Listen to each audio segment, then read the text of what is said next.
This is how you're going to integrate Apollo AI to go high level. So first thing, you're going to head over to Apollo right here. And then from here, you're going to head over to the left side panel. And then you're going to scroll down until you find this admin settings from the bottom left corner of the screen. Just click on that.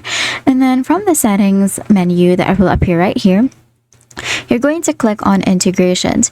Now, you would try to search for Apollo AI right here, but you will not be able to find it.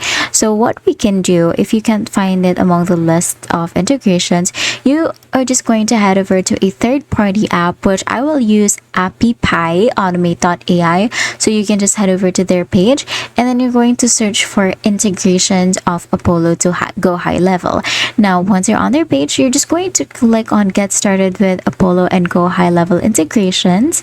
And then from here, you're gonna have to register or to log into an account, and then your Apollo and Go High Level will automatically be integrated. And that's it. That is how you're going to integrate Apollo AI to go high level. If this video helped you, please don't forget to like the video and subscribe to the channel for more videos like this.